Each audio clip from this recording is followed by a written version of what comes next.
συνδυασμός της ανθρώπινης φωνής με το φλάουτο. Ο σκοπός μου λοιπόν ήταν να συνδυάσω την ανθρώπινη φωνή με τη φωνή του οργάνου.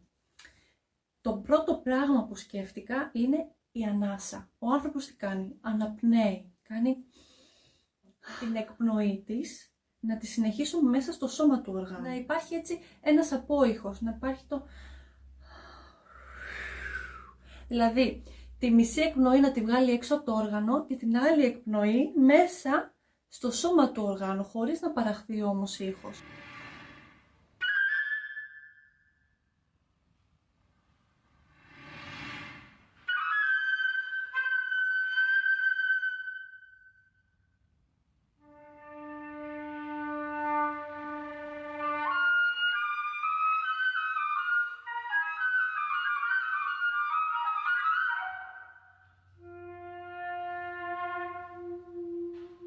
Το άλλο το θέμα που υπήρχε ήταν η σημειογραφία. Πώς μπορούσαμε αυτό να το σημειώσουμε, ώστε άμα πέσει στα χέρια ενός άλλου φλαουτίστα, να μπορεί να το διαβάσει χωρίς τις οδηγίες του συνθέτη.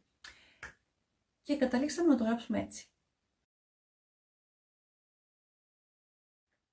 Δεύτερο ερώτημα. Πώς αλλιώς μπορούμε να συνδυάσουμε λοιπόν την ανθρώπινη φωνή με το φλάουτο? Οκ, είπαμε για την ανάσα. Τι άλλο έχουμε? Τη φωνή. Επομένως, τι έκανα? Πήρα μια μελωδική γραμμή και τη χώρισα στη μέση, την έσπασα. Και όπως σε μια ορχήστρα λοιπόν μεταφέρουμε τη μελωδική γραμμή στις διάφορες ομάδες των οργάνων, έτσι και εδώ μετέφερα την μελωδική γραμμή από το φλάουτο στη φωνή της. Επομένως είχαμε δύο σολιστικά μέρη, ένα σόλο φλάουτο και ένα σόλο τραγούδι, να το πω έτσι. Προσοχή τώρα. Δεν ήταν τραγούδιστρια τύπου παίζω φλάουτο, σταματάω, τραγουδάω και συνεχίζω. Όχι, έπρεπε να γίνει πολύ κομψά. Οπότε τι έκανα? Για να μην βγάλω τη φλαουτίστρια από το ρόλο του να είναι φλαουτίστρια και να την κάνω τραγουδίστρια, τι έκανα? Της είπα να τραγουδήσει μέσα στο σώμα του οργάνου πατώντας τις τάπες κανονικά. Με τις τάπες δεν παραγόταν ήχος, απλά επειδή η φλαουτίστρια δεν ήταν τραγουδίστρια και δεν μπορούσε να πετύχει τον τόνο κανονικά, άμα πατούσε τις τάπες την ώρα που τραγουδούσε, δεν ξεφεύγε από τον τόνο της. Επομένως τη διευκόλυνε. Αλλά τραγουδούσε μέσα στο όργανο. Και αυτό ήταν πάρα πολύ όμορφο, διότι ακουγόταν από την άκρη του σώματος του φλάουτου ένας απόϊχος ανθρώπινης φωνής. Και ήταν πάρα πολύ όμορφο.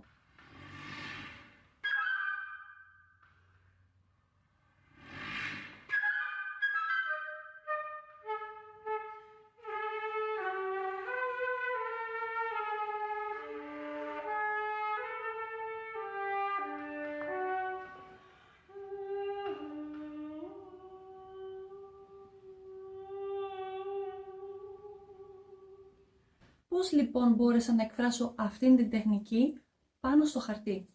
Χρησιμοποίησα ένα δεύτερο σύστημα πάνω από το πεντάγραμμο και έτσι η φλαουτίστρια διάβαζε δύο συστήματα. Το κάτω σύστημα ήταν για το φλάουτο και το πάνω το πιο μικρό ήταν για την φωνή της.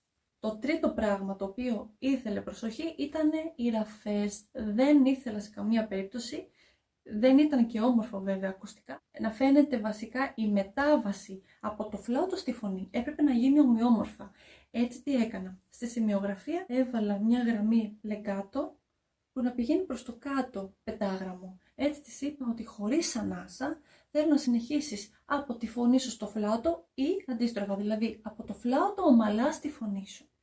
Το τέταρτο θέμα το οποίο με απασχολούσε ήταν οι τεχνικές εκτέλεσεις. Δύο τεχνικές εκτέλεσεις πολύ ενδιαφέρουσες για το σύγχρονο φλάουτο. Το πρώτο ήταν το flattertang. Το flattertang είναι όταν η γλώσσα κάνει αυτό το πράγμα, αλλά το κάνει μέσα στο φλάουτο και είναι πάρα πολύ όμορφο. Της είπα λοιπόν να το κάνει χωρίς όμως να παράγεται ήχος, να παλέται μόνο ο αέρας. Και μια άλλη τεχνική εκτέλεση ήταν το jet whistle. Τώρα, προσοχή, το jet whistle θέλει μεγάλη ενέργεια και ανάσα από τον φλαουτίστα. Επομένως, άμα βάλεις πολλά jet whistle στη σειρά, ο φλαουτίστας θα ζαλιστεί και μπορεί να πέσει. Γιατί παίρνοντας απότομα ανάσες συνεχόμενα μία μετά την άλλη, θα ζαλιστεί. Υπεροξυγόνωση. Της έβαλα λοιπόν να παίξει 2 jet whistle με την προϋπόθεση να μιμηθεί το jet whistle στη φωνή της βγάζοντας κραυγή. Μια jet whistle και μια κραυγή.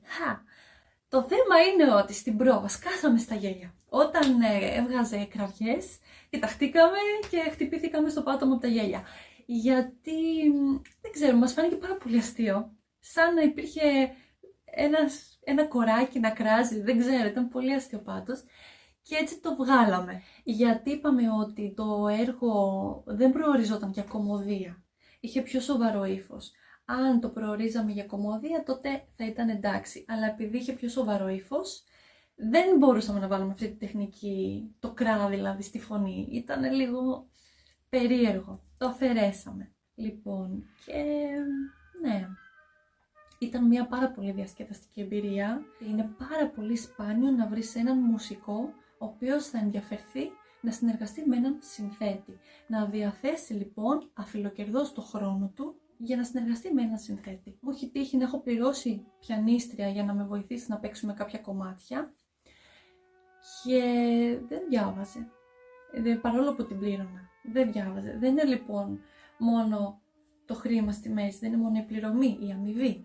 Είναι και το ενδιαφέρον, το μεράκι και η αγάπη που θα έχει ο μουσικός με τον οποίο θα συνεργαστείς.